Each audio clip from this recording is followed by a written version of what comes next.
Assalamualaikum warahmatullahi wabarakatuh. Innal hamdalillahi nahmaduhu wa nasta'inuhu wa nastaghfiruh wa na'udzu billahi min shururi anfusina wa min sayyiati a'malina. May yahdihillahu fala mudilla lahu wa may yudlil fala hadiya lahu. Ashhadu an la ilaha illallah wahdahu la syarika lahu.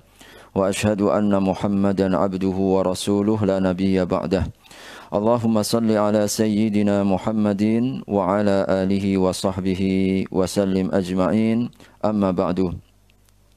Segala puji serta syukur tidak henti-hentinya senantiasa kita panjatkan kehadirat Allah Subhanahu wa taala atas rahmat serta taufik kepada kita bersama. Allah Subhanahu wa taala karuniakan pada kesempatan yang insya Allah penuh barakah, di mana kita manfaatkan dalam rangka untuk thalabul ilmi, menuntut petunjuk Allah dan juga ilmunya.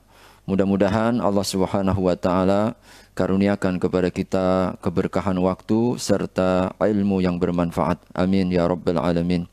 Salam dan salawat tidak lupa mari kita sampaikan kepada Nabi Allah Muhammad sallallahu alaihi wasallam, keluarga, para sahabat serta seluruh umatnya hingga akhir zaman.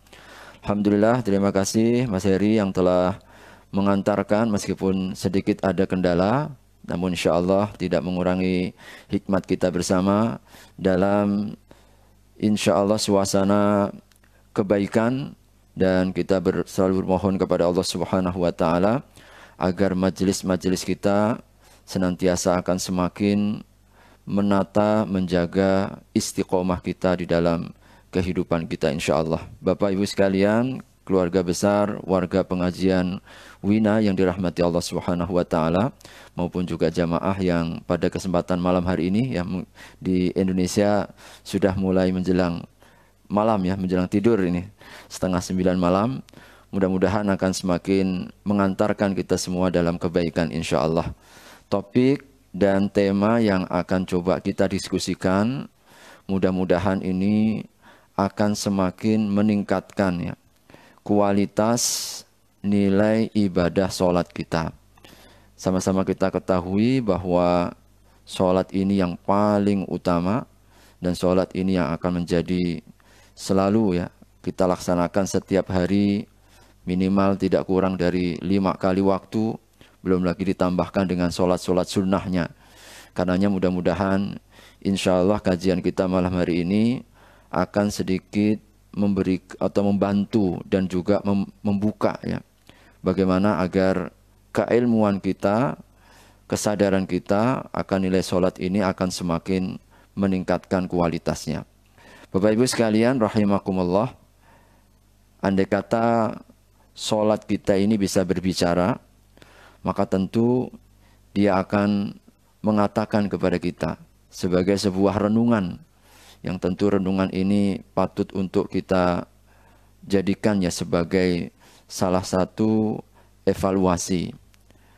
Dia pasti akan mengatakan bahwa sholat itu adalah hadiah. Aku adalah hadiah ya, yang engkau persembahkan kepada seorang raja. Akankah engkau berikan hadiah yang seperti biasa? Bapak Ibu sekalian, tentu ini satu renungan ya. Andai kata sholat kita berbicara dan kita mendapatkan sebuah kesempatan untuk memberikan hadiah kepada seorang penguasa. Kita bayangkan kalau kita diberikan kesempatan untuk memberi hadiah kepada seorang raja, maka tentu kita tidak akan memberikan yang biasa.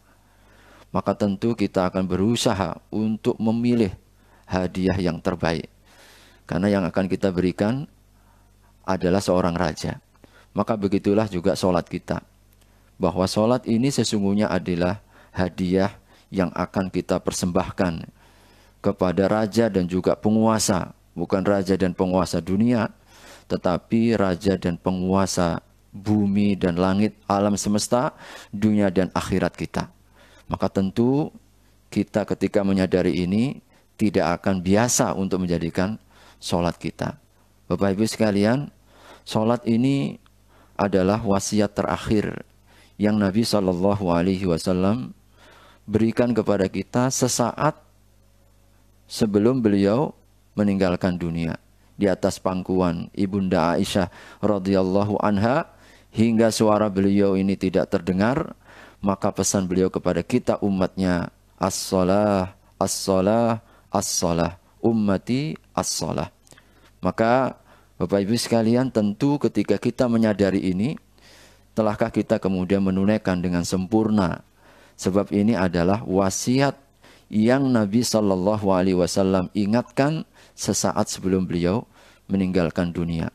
Orang yang menyadari ini, maka tentu tidak akan biasa menjadikan dan menerima sebagai sebuah perjanjian kita kepada Allah Subhanahu wa taala, dan juga sebagai bentuk rasa terima kasih kita kepada Rasulullah Muhammad SAW yang mewasiatkan perkara ini. Salat itu adalah ikatan antara kita dengan Allah Subhanahu wa taala.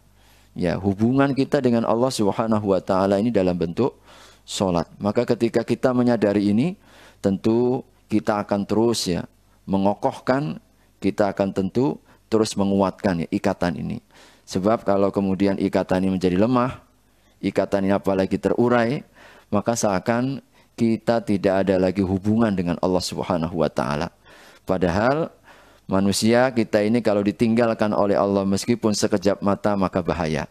Sampai pun Nabi SAW beliau memohon kepada Allah, jangan sampai la takilna ila anfusina tarfata'ain. Janganlah engkau tinggalkan walaupun sekejap mata. Dan Bapak Ibu sekalian, salat ini adalah pertanyaan pertama.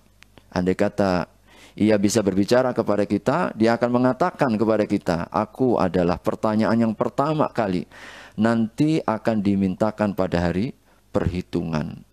Maka sempurnakan jawabanmu. Karena apa? Karena selamatnya jawaban kita yang sempurna, karena pelaksanaan kita yang sempurna, insya Allah akan membawa keselamatan diri kita, dunia dan akhirat kita. Bahkan juga terkait dengan sisa amal kita.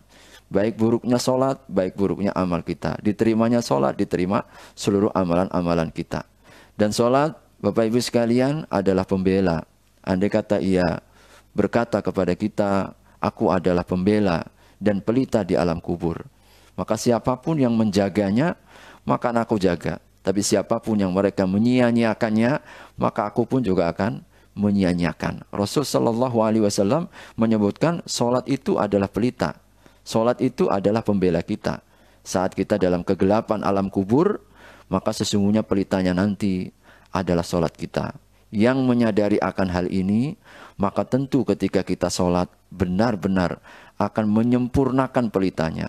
Karena ia yang paling diperlukan saat itu adalah salah satu pelita sholatnya.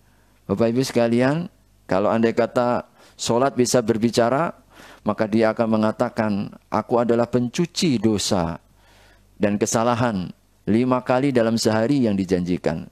Nabi SAW seperti ibarat sungai, di mana kita setiap harinya lalu kemudian mandi. Maka sungguh kalau kita tidak memanfaatkan, maka tidak ada lagi pencuci yang lebih efektif dibandingkan sholat kita. Maka hadirin rahimakumullah, ini juga yang harus kita sadari. Andai kata sholat bisa berbicara, dia akan mengatakan kepada kita, aku adalah tiang bangunan Islammu. Maka jika roboh, robohlah bangunan agamamu. As-salatu imaduddin. Salat itu adalah tiang agama, kata Nabi SAW. Kalau kemudian kita tidak menjaganya, kita mengabaikannya, kita tidak berusaha untuk memberikan perhatiannya, maka sesungguhnya kita sedang merobohkan tanpa kita sadari bangunan agama kita. Andai kata salat berbicara, maka pastilah ia pun akan mengatakan, aku adalah santapan hatimu. Ya, kita menyadari setiap kehidupan kita ini telah ditakdirkan oleh Allah Subhanahu wa taala dengan menu dan konsumsi.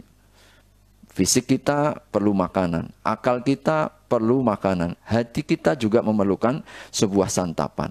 Maka hadirin rahimakumullah, jika kita mencegah dari makanannya ini, tidak kita berikan secara sempurna, secara baik, maka tentu hati kita akan menjadi kering dan bahkan mudah terbakar oleh panasnya hawa nafsu, sehingga semakin menambah hati dan jiwa manusia itu mengeras seperti batu.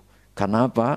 Kekurangan energi, kekurangan gizi, karena dirinya tidak kita berikan.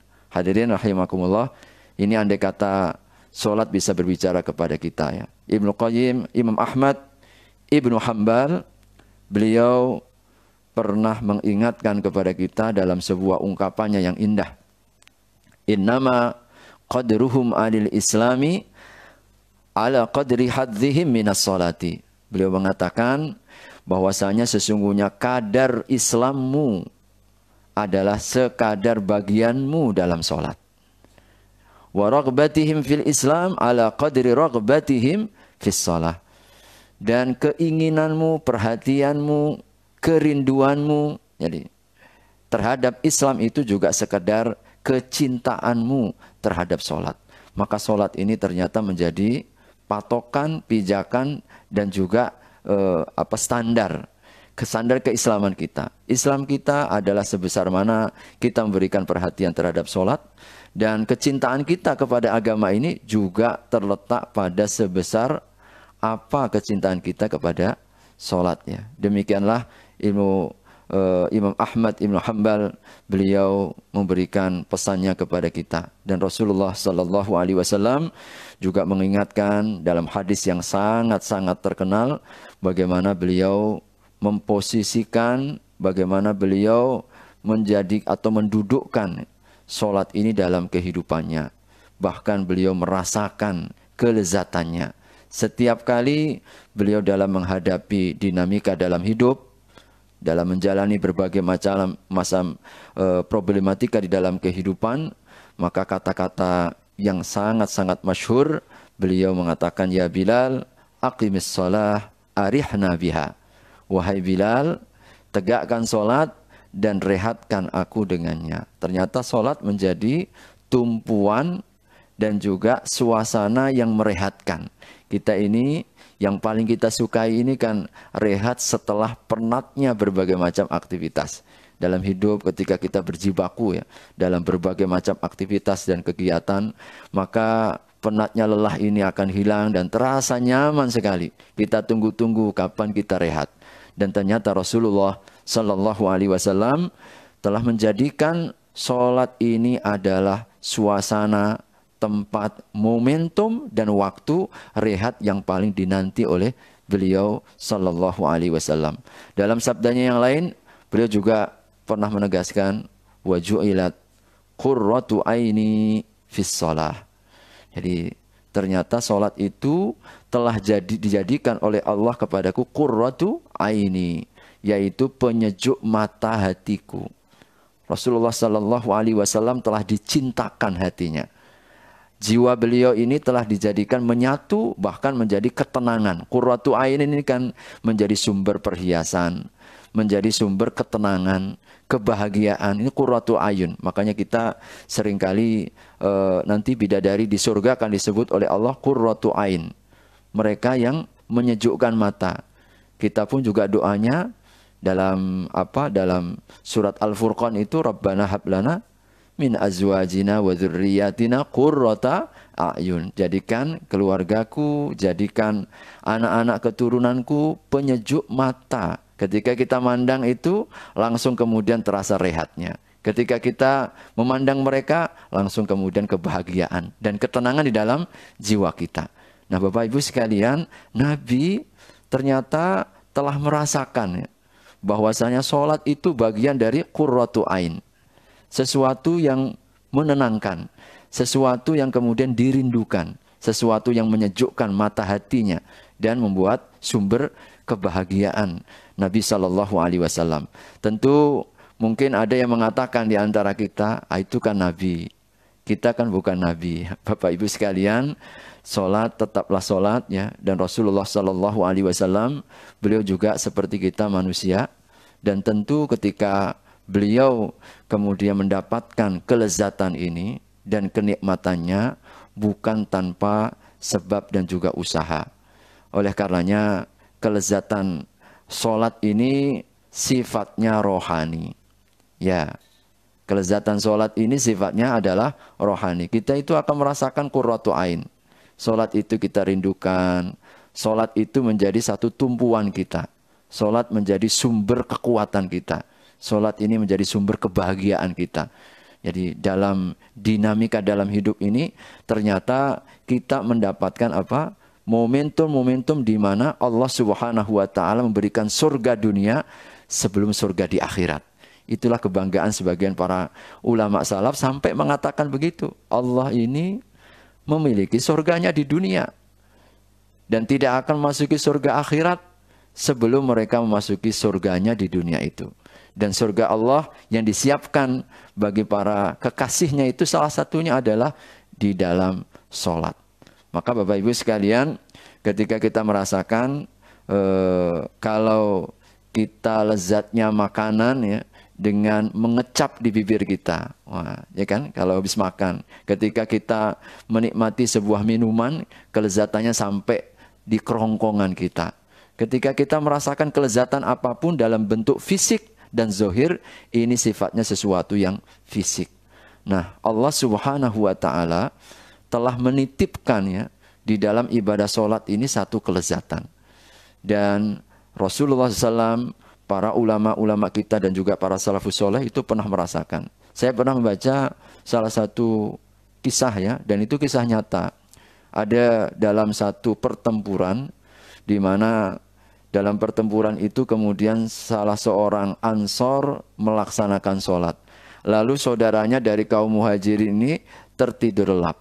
Lalu mengendap-endap ada orang musyrik yang menemukan momentum di mana dia dapat melesatkan busurnya kepada orang ansor ini yang sedang melaksanakan sholat. Bayangkan, yang sedang melaksanakan sholat. Maka kemudian dilepaskan busur yang pertama tepat menancap. Lalu kemudian sang ansor ini yang sedang melaksanakan sholat itu dengan mudahnya melepaskan lagi. Sedang dia tidak pernah kemudian memotong ya, memutuskan sholatnya itu. Kemudian orang musyrik ini kembali melepaskan busur yang kedua. Busur yang kedua pun tepat mengenai sasaran. Lalu kemudian dilepaskan lagi tanpa memutuskan sholatnya. Sampai kali yang ketiga. Jadi pas kali ketiga itulah kemudian dia kembali melepaskan. Namun saat itulah kemudian sang muhajirin ini tersadar. Jadi tersadar bahwasanya saudaranya ini terkena terkena bidikan busur ya, panah ya. Lalu setelah selesai sholat, ditunggu sampai selesai sholat. Kalau dikatakan, kenapa engkau tidak bangunkan aku? Kenapa engkau tidak membatalkan sholatmu? Apa kata sang ansori ini? Beliau mengatakan, aku tidak menyukai kalau kemudian aku memutuskan pembicaraanku dan sholatku kepada Allah Subhanahu wa taala. Ini bukan sebuah cerita ya, dan banyak sekali cerita-cerita yang menunjukkan bagaimana kelezatan itu telah dirasakan oleh orang-orang sebelum kita. Cumanya bagaimana kemudian kita berusaha ya. Jadi mencoba dan berproses ya untuk mendapatkan kelezatan ini. Dan sekali lagi kelezatan ini sifatnya adalah rohani. Maka ini menjadi evaluasi bagi kita. Jangan-jangan selama ini yang sholat baru fisik kita. Maka kita tidak pernah merasakan kelezatannya. Karena kelezatan fisik sifatnya fisik. Makan, minum, rehat, tidur. Tapi hati kita tidak merasakan nikmatnya. Padahal ini ada kelezatannya yang luar biasa. Bahkan disebut para ulama-ulama kita surganya dunia. Sampai-sampai mereka itu membanggakan, andai kata mereka itu mengetahui apa yang kami rasakan, maka niscaya raja-raja itu akan berusaha untuk merampas kelezatannya itu kepada kita. Bapak Ibu sekalian, rahimakumullah, maka ini yang harus kita pahami, bahwa sholat hati ketika kita sholat adalah mihrabnya. Jadi mihrab sholat itu adalah hati. Ya, mihrab itu artinya tempat di mana kita sholat ya. Kalau di surau ya atau di masjid ya, itu kan biasanya ada tempat untuk sholat kan, untuk imaman. Nah, tempat yang dikhususkan untuk imam itu namanya mihrab. Nah, selama ini mungkin kita lupa bahwa mihrab dalam sholat kita itu adalah hati kita. Saat kita kemudian wajahnya menghadap kepada Allah Subhanahu wa taala, maknanya kita mesti juga menghadapkan hati kita kepada Allah Subhanahu wa taala. Coba kita lihat satu di antara sabda Nabi sallallahu alaihi wasallam yang beliau pernah sampaikan dalam hadis yang diriwayatkan Abu Dawud, disahihkan oleh Al-Albani. Ma min ahadin yatawadda fayuhsinul wudu. Jadi tidak ada seorang pun yang berwudu lalu memperbaiki wudunya. Jadi kita berwudu lalu kita perbaiki wudu kita. Wa yusalli rak'ataini, lalu kemudian dia melaksanakan salat 2 rakaat. Perhatikan pada kalimat berikutnya Rasul mengatakan apa? Yuqbilu biqalbihi wa wajhihi.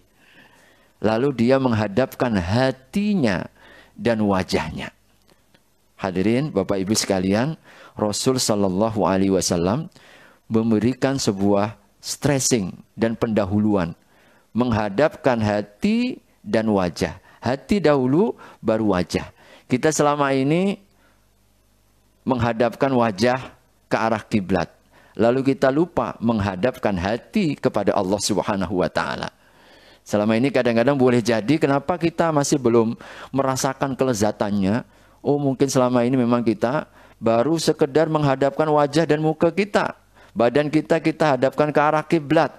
Tapi hati kita tidak kita hadapkan kepada Allah Subhanahu wa taala. Itu yang kemudian membawa bahwa rakaat-rakaat kita tidak lebih rakaat-rakaat yang kering, rakaat-rakaat yang kosong, yang kita tidak dapat menikmatinya.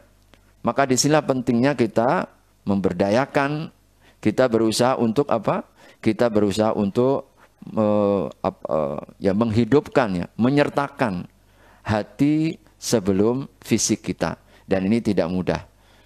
Nah, tetapi insya Allah, Allah Subhanahu wa taala ketika kita berusaha, Allah Subhanahu wa taala akan berikan kebaikan kepada kita. Oleh karena itu, ya mudah-mudahan beberapa qiyat ini akan memberikan kepada kita sebuah tips, ya. Satu qiyat bagaimana agar hati hadir saat kita melaksanakan sholat. Agar apa? Agar kita menjadikannya atau agar kita mendapatkan kelezatannya. Sebagaimana Nabi SAW katakan tadi, qurratu ainin li ju'ilat qurratu ainin li fis shalah. Dijadikan kelezatan dan kebahagiaan hatiku itu adalah saat kita sholat. Bapak Ibu sekalian, yang pertama, agar hati kita itu hadir, rasakan saat kita melaksanakan sholat, kita berbicara kepada Allah Subhanahu wa ta'ala. Bicaralah kepada Allah Subhanahu wa ta'ala. Bahwa saat kita melaksanakan sholat, kita sedang berkomunikasi. Saat kita melaksanakan sholat, kita sedang bermunajat. Kita sedang melibatkan Allah Subhanahu wa ta'ala. Kita berbicara kepada Allah Subhanahu wa ta'ala. Boleh jadi selama ini mungkin kita berkata-kata, kita membaca, kita kemudian sekedar melafalkan dengan lisan, tetapi kita tidak merasakan ini. Bahwa sesungguhnya kita saat sholat itu sedang berbicara kepada Allah Subhanahu wa ta'ala. Perhatikan sabda Nabi sallallahu alaihi wasallam yang memberikan penguatan ini kepada kita saat beliau menjelaskan tentang makna-makna Al-Fatihah saat kita membacanya dalam sholat kita. Rasulullah SAW dalam hadis Muslim bersabda sebagaimana hadis qudsi yang disampaikan kepada kita. Qassamtus sholata baini wa baina abdi nisfain. Nah, aku membagi sholat antara aku dan antara hambaku 2 bagian. Jadi kata Allah Subhanahu wa ta'ala, sholat itu dibagi 2. Wali abdi ma sa'al. Dan bagi hambaku apa yang dia minta. Fa idza qala al-abdu, apabila seorang hamba itu berkata, alhamdulillahi rabbil alamin, segala puji milik Allah, Tuhan semesta alam. Qala Allah, maka Allah kemudian menjawab, hamadani abdi, hambaku memujiku. Bapak Ibu sekalian, ini yang mestinya kita hadirkan. Ini yang mestinya kita coba rasakan. Sehingga orang ketika merasakan suasana pembicaraan ini, maka tentu tidak akan dia bersegera. Tidak mungkin dia akan bercepat-cepat. Bahkan kita berusaha untuk menunggu dan mencoba untuk mendengarkan dengan suara hati kita jawaban Allah Subhanahu wa taala kepada kita. Tentu ini perkara yang gaib, tetapi ini pasti sebab Allah Subhanahu wa taala yang langsung menegaskan ketika kita mengucapkan alhamdulillahirabbil alamin, tunggu sejenak. Makanya Nabi dalam cara beliau membaca Al-Fatihah itu adalah ayat per ayat. Jadi ayat per ayat beliau membacanya. Alhamdulillahirabbil alamin, Ar-Rahmanir-Rahim, ayat per ayat, penggalannya. Dan ini tentu memberikan peluang dan ruang kepada kita. Saat kita membacanya ini sambil hadirkan bahwasanya kita sedang berbicara dengan Allah Subhanahu wa taala. Hadirin Bapak Ibu sekalian, coba kita boleh bayangkan ya, kalau kita mendapatkan sebuah kesempatan, lalu kemudian kita berbicara dengan seorang raja, seorang penguasa. Jadi, lalu kemudian bagaimana halnya ketika kita berbicara dengan misalkan tidak menghadapkan dengan wajah kita. Bagaimana keadaan seorang raja dan juga penguasa itu? Pastilah dia tidak akan respect, bahkan mungkin kita akan diusir dari tempatnya itu. Jadi bagaimana seorang raja kita berikan tengkuk kita misalkan, kita balikkan badan kita. Jadi kita pun berbicara misalkan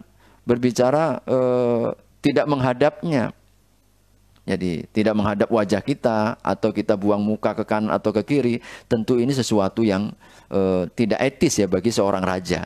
Nah, bagaimana kita kemudian ini kita hadirkan suasana ini saat kita menghadap Allah Subhanahu wa taala. Rasakan jawaban-jawaban Allah pada setiap kalimat-kalimat yang kita baca. Alhamdulillahirabbil alamin.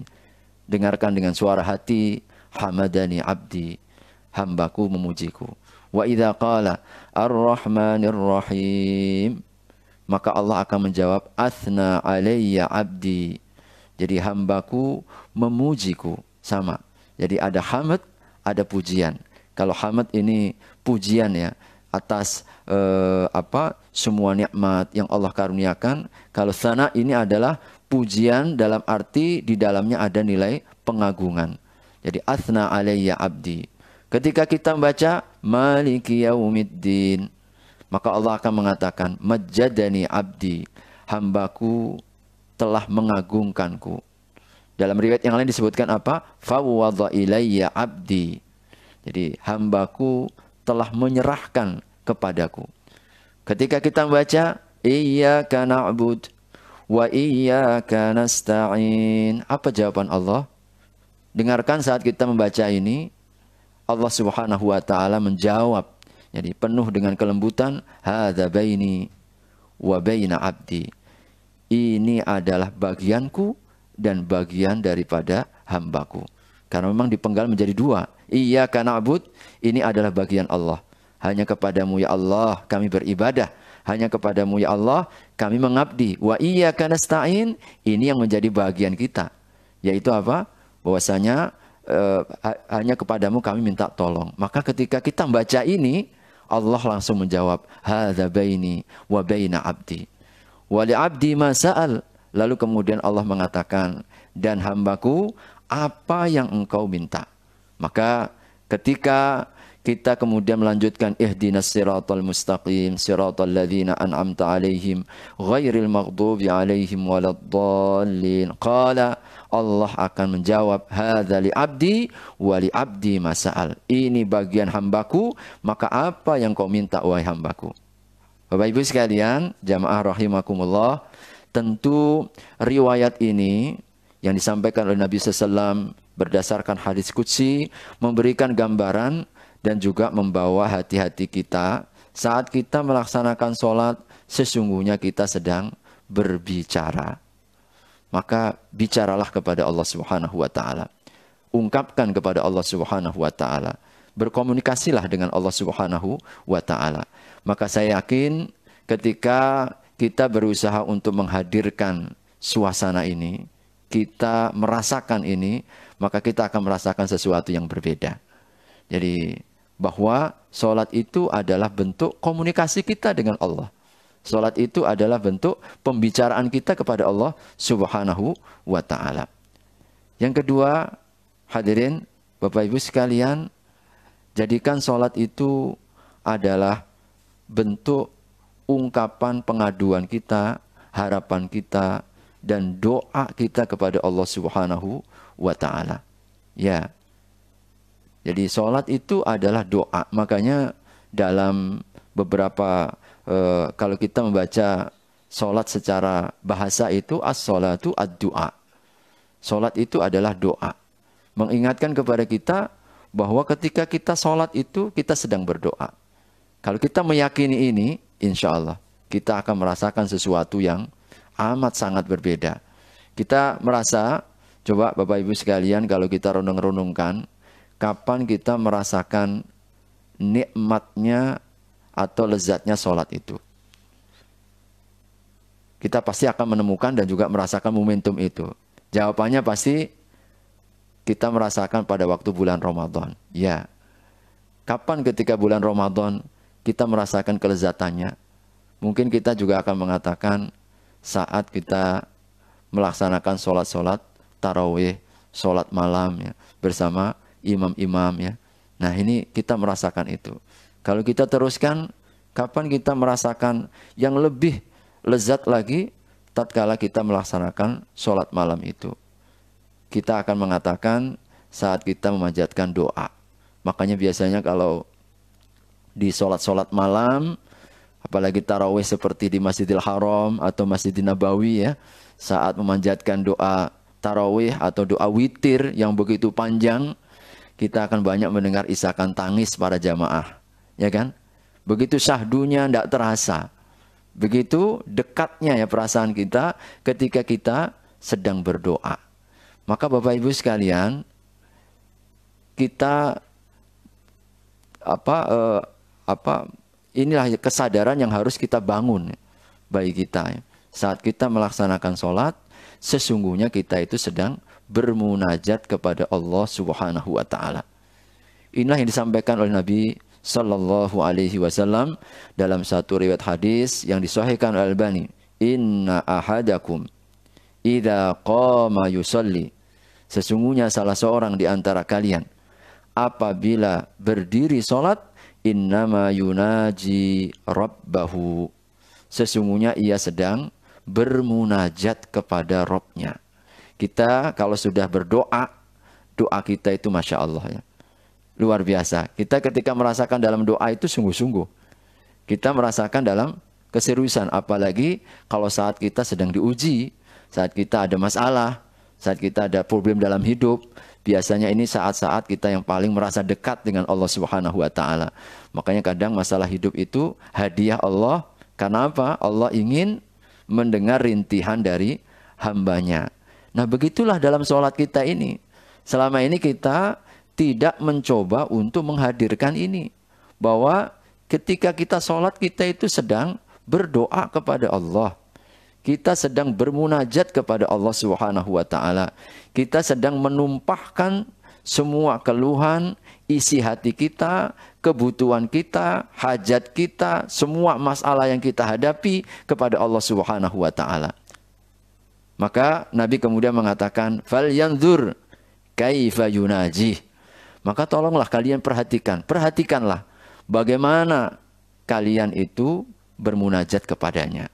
Subhanallah, Bapak Ibu sekalian, ini suasana yang dihadirkan oleh Nabi Sallallahu Alaihi Wasallam. Bagaimana kemudian Nabi SAW tidak merasakan nikmatnya? Bagaimana Nabi SAW tidak merasakan kelezatannya? Sebab beliau menghadirkan suasana ini. Saat kita sholat, sesungguhnya kita sedang bermunajat. Saat kita sholat, sesungguhnya kita sedang berdoa. Saat kita sholat, kita sesungguhnya sedang berharap kepada Allah Subhanahu wa ta'ala. Allah ingatkan kepada kita dalam ayat ini, ya ayyuhalladzina ya ayyuhan nas antumul fuqara'u ila Allah wallahu huwal ghaniyul hamid. Ini dalam surah Fatir ayat 15. Allah hendak Membawa hati-hati kita, menyadarkan kepada kita, hai manusia, kalian itu berhajat kepada Allah. Kalian itu fakir kepada Allah Subhanahu wa ta'ala. Kita ini membutuhkan Allah Subhanahu wa ta'ala. Antumul fuqara'u ilallah. Maka ketika kita sholat, salah satu yang kita tunjukkan, kita perlihatkan adalah kefakiran kita kepada Allah Subhanahu wa ta'ala. Adalah kerendahan diri kita di hadapan Allah Subhanahu wa ta'ala. Adalah semua tumpah ruahkan seluruh isi hati dan juga keluhan kita di hadapan Allah Subhanahu wa ta'ala. Itu yang kita hadirkan. Antumul fuqara ilallah, kepada Allah Subhanahu wa ta'ala. Dan Allah menutup, wallahu huwal ghani. Dan Allah dialah yang maha kaya. Minta semua yang kita perlukan. Allah maha kaya. Tidak perlu dengan kita. Tidak perlu dengan sholat kita. Allah tidak perlu dengan ketaatan kita. Allah Subhanahu wa ta'ala sedikit pun tidak memerlukan kita. Bahkan dalam satu riwayat hadis disebutkan, andai kata yang awal, yang akhir, manusianya, jinnya, yang dalam kondisi orang yang paling taat, hati yang paling bertakwa, sedikit pun tidak akan pernah menambah kerajaan Allah Subhanahu wa ta'ala. Karena Allah maha kaya, tidak memerlukan siapapun. Begitupun juga andai kata yang awal, yang akhir, manusianya, jinnya, berada pada hati yang paling ingkar, paling durhaka, paling kufur, sedikit pun tidak akan mengurangi kerajaan dan kekuasaan Allah Subhanahu wa ta'ala. Maka minta saat kita laksanakan sholat, huwal ghani, sebab Allah yang maha kaya. Antumul fuqara. Ini yang perlu kita hadirkan. Bahwa kita saat bermunajat kepada Allah Subhanahu wa ta'ala, Al-Hamid, Allah yang maha terpuji. Jadi terpuji dalam semua apa yang kita rasakan, nikmat-nikmatnya, karunia-Nya, anugerahnya. Allah maha terpuji semua yang kita rasakan di dalam kehidupan ini. Hadirin Bapak Ibu sekalian, kita kalau menghadirkan suasana ini, saya yakin, seyakin-yakinnya sholat kita akan berbeda.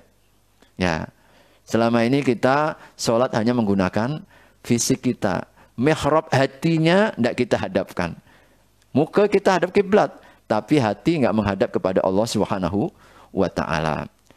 Yang ketiga, Bapak Ibu sekalian, rahimakumullah, agar kita hati itu hadir dan merasakan kelezatannya, karena disinilah kita itu merasakan nikmatnya. Kita nikmat bukan dengan fisik. Kita merasakan nikmat bukan dengan tubuh kita, tetapi yang merasakan adalah hati kita. Bagaimana kalau kemudian kita dapat merasakan agar sholat itu adalah qurratu ainin, yaitu sesuatu yang menyejukkan. Jadikan sholat itu bentuk syukur ya dalam kehidupan. Syukur atas apa? Nikmat Allah yang tidak terbatas. Wa in ta'uddu ni'matallahi la tuhsuha. Allah yang telah memberikan kita kehidupan. Allah Subhanahu wa ta'ala yang menyiapkan semua sebab-sebab kebahagiaan kepada kita.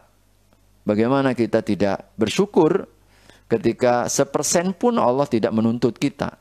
Andai kata Allah tuntut udara ini, Allah tuntut semua kehidupan ini, maka tentu kita tidak akan pernah mampu untuk menilainya atau membayarnya. Bahkan tidak hanya kita disiapkan kehidupan, semua sebab-sebab kebahagiaan Allah Subhanahu wa ta'ala rasakan kepada kita. Allah curahkan rizki, anugerah tanpa henti. Meskipun kita berpaling, meskipun kita selalu menjauh. Subhanallah. Bahkan saat orang melakukan maksiat sekalipun, kalau andai kata kita mau menyadari, Allah siapkan dalam kemaksiatannya itu. Allah bukakan sampai sempurna melakukan kemaksiatannya. Lalu Allah masih tutup itu aib-aibnya kepada kita. Bagaimana kita tidak bersyukur? Andai kata kemudian kesalahan dan dosa kita itu ditampakkan oleh Allah Subhanahu wa ta'ala, kata seorang ulama salafus soleh, maka niscaya tidak ada yang sanggup untuk berdiri dan duduk di samping kita. Tetapi Allah yang maha penyantun, Allah Subhanahu wa ta'ala yang maha penyayang, yang membukakan pintu-pintu taubat, pintu-pintu ampunan kepada hambanya ketika kita berbuat dosa. Bahkan kalau kita berbuat dosa, sepenuh bumi Allah siapkan, sepenuh langit daripada ampunan. Allah Subhanahu wa ta'ala yang begitu luar biasa membuka pintu taubatnya dan bahagia. Lebih bahagia dari seorang ibunda yang kehilangan putranya yang hilang. Subhanallah. Maka orang yang merasakan nikmat-nikmat Allah, kelembutan-kelembutan Allah Subhanahu wa taala, Allah Subhanahu wa taala yang memberikan segala sesuatu tanpa kita minta, tanpa henti, meskipun kita kemudian tidak mensyukuri, tapi Allah Subhanahu wa taala terus memberikan kepada kita. Itulah sayangnya Allah kepada kita. Hadirin rahimakumullah, seperti inilah yang kemudian mudah-mudahan ya akan merasakan seperti yang Rasulullah Shallallahu Alaihi Wasallam rasakan dalam satu riwayat hadis Bukhari dan juga Muslim dari Mughirah ibnu Syu'bah radhiyallahu anhu. In kana nabiyyu sallallahu alaihi wasallam la yaqumu liyusalliya hatta tarimu qadamahu. Adalah Nabi saat beliau sholat di waktu malam. Bukan lagi sholat wajib, sholat sunnah di waktu malam. Hatta tarimu qadamahu. Hingga kaki-kaki beliau ini bengkak. Tidak terbayang kita ya. Seorang kekasih Allah yang sudah diampunkan dosa-dosanya, dijamin dengan surganya, tetapi ketika beliau berdiri di hadapan Allah Subhanahu wa taala melaksanakan sholat hingga bengkak kaki beliau. Ausaqahu, dalam riwayat yang disebutkan lutut-lututnya. Fayuqal, lalu kemudian dikatakan jadi kepada beliau, bukankah Allah telah mengampunkan dosanya yang lalu dan yang akan datang, tetapi mengapa hingga demikian beliau melaksanakan sholatnya?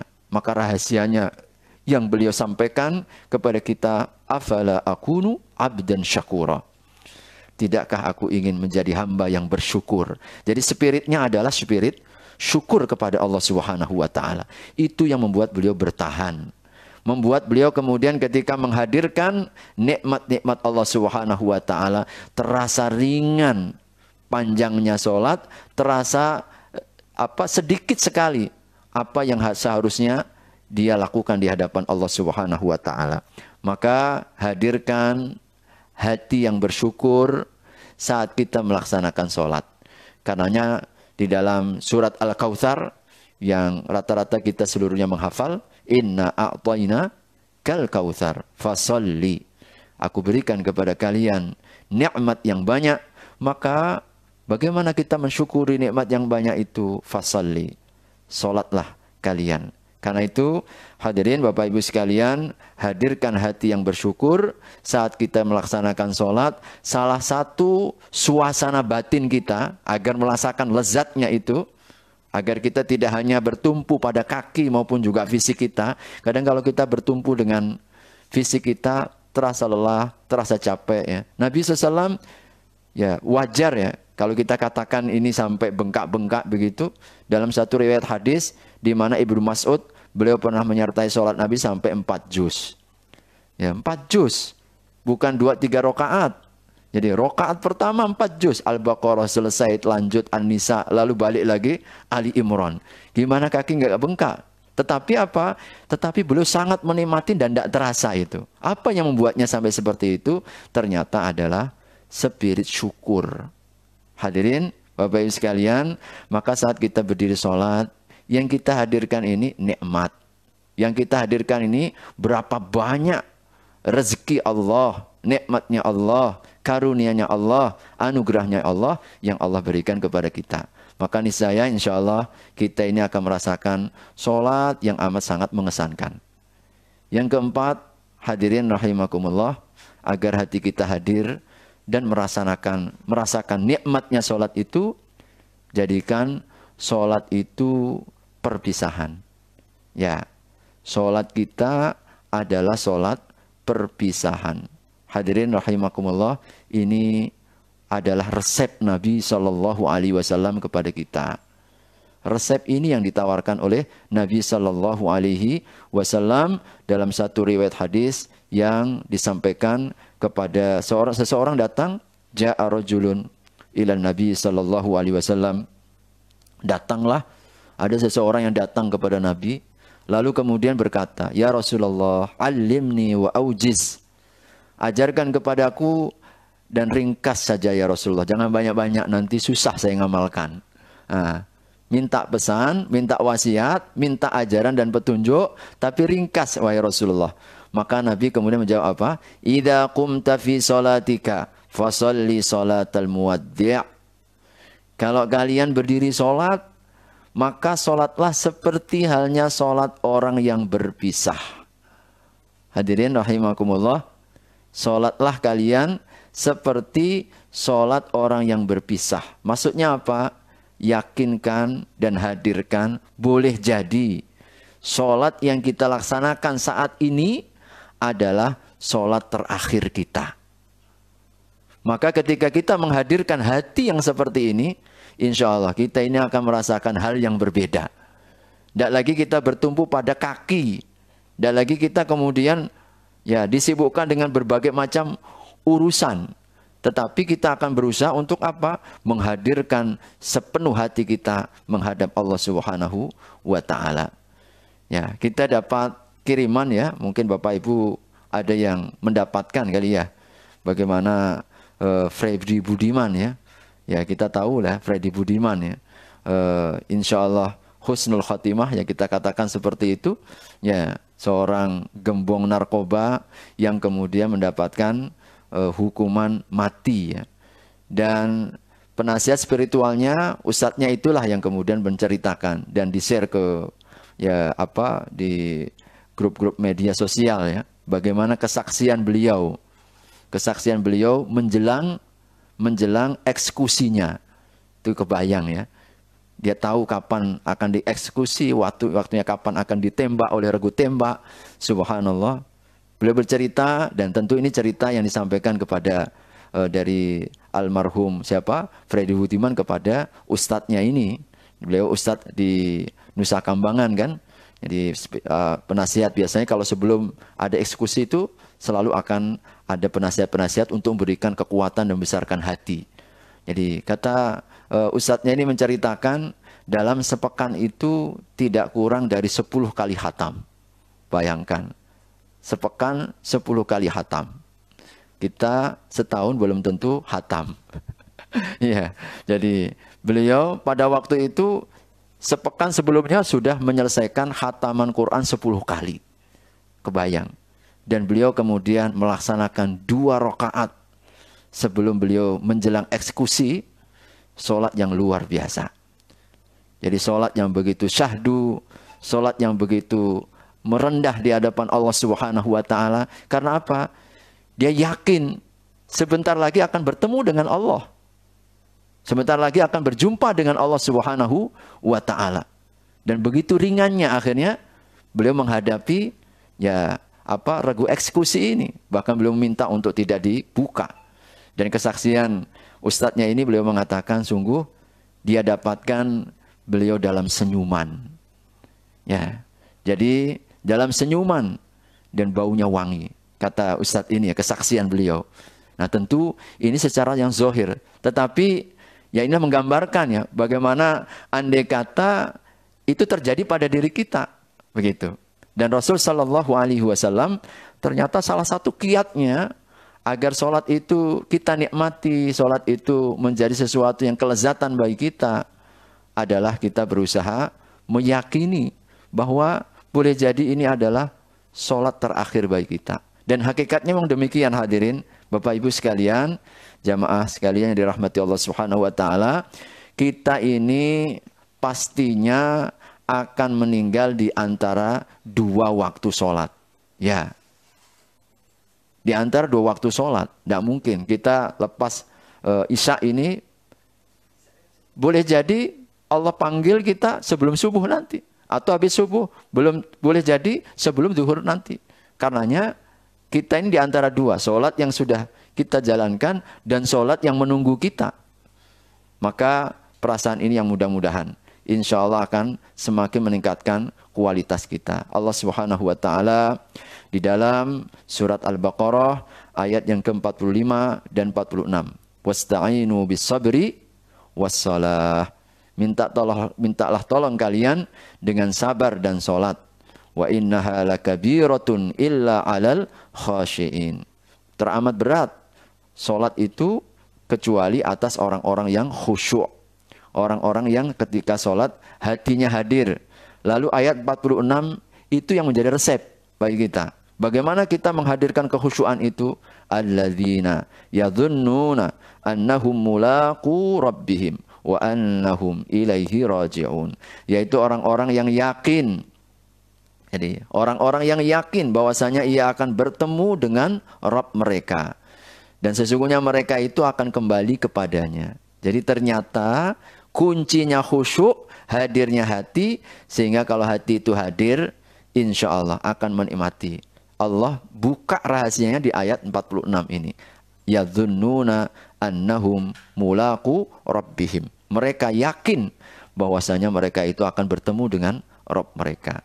Maka hadirkan hati saat kita sholat adalah kematian. Saat kita sholat, kita sedang melaksanakan sholat terakhir bagi kita. Boleh jadi kita akan bertemu kepada Allah Subhanahu wa Ta'ala. Ini satu renungan, sebuah renungan ya dari seorang seorang ulama ya. Mereka memberikan sebuah sentilan ya bagi kita.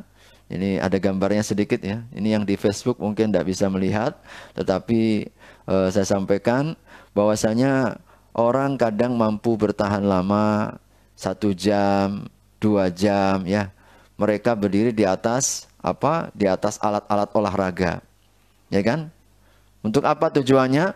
Tujuannya hanya satu, agar lemaknya terbakar. Jadi, agar kemudian lemak-lemak di badannya itu terbakar. Mereka siap 1 jam, 2 jam, 3 jam berolahraga. Tetapi kadang-kadang yang patut untuk kita renungkan, bahkan kita introspeksi diri, banyak yang tidak mampu bertahan. Meskipun 2 menit, meskipun 3 menit, meskipun beberapa saat. Padahal insya Allah berdirinya sholat kita membakar dosa-dosa kita. Maka sungguh benar kata Allah Subhanahu wa Ta'ala, mereka yang mampu menghadirkan khusyuk adalah orang-orang yang yakin akan hari pertemuannya dengan Allah Subhanahu wa Ta'ala. Kemudian Bapak Ibu sekalian, agar kita lebih menghadirkan hati dan menikmati dalam sholat kita, memang kita harus memilih waktu dan tempat yang terbaik. Ya, waktu dan tempat yang terbaik. Kenapa? Sebab ketika kita ini asal melaksanakan, tidak memberikan sebuah perhatian, maka tentu akan sangat berbeda suasananya. Jadi ketika kita pilih waktu yang paling dicintai oleh Allah, awal waktu, tepat waktu, tempatnya juga tempat yang terbaik, yang bisa mendukung. Ya, artinya di tempat-tempat yang memang kita khususkan untuk sholat. Makanya Nabi SAW itu berusaha untuk atau melarang segala sesuatu yang dapat mengalihkan perhatian kita dari sholat.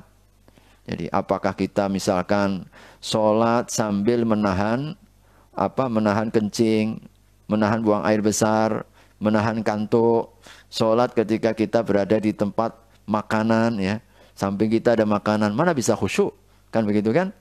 Jadi tidak mungkin kita akan khusyuk. Pastilah pikiran kita ini fokusnya bukan lagi sholat, tapi fokusnya ke makanan. Makanya Nabi itu kalau makanan sudah terhidang, lalu sholat hendak ditegakkan, dahulukan makan. Karena apa? Khawatir mengalihkan. Inilah bentuk kasih sayang Allah dan juga kiat ya. Bagaimana ketika kita sholat itu betul-betul kita ini fokus. Jadi betul-betul kita ini hadir. Nah, maka pilih waktu yang terbaik, pilih tempat yang terbaik ya bagi kita semuanya. Dan kita mesti dalam sholat ini salah satu kuncinya juga agar kita hadir hati kita dan merasakan kelezatannya. Walaupun ya tentu mudah-mudahan nanti di lain kesempatan ya kita berusaha untuk memahami apa yang kita baca.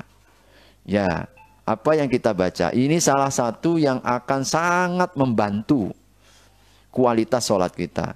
Mulai dari takbir, mulai dari istiftah, kita baca ta'awuz, kita membaca Al-Fatihah, surat yang kita baca, bacaan dalam ruku, bacaan dalam i'tidal. Tentu ketika kita berusaha untuk menghadirkan, ini akan jauh lebih terasa ya, akan memberikan sebuah sentuhan-sentuhan ya.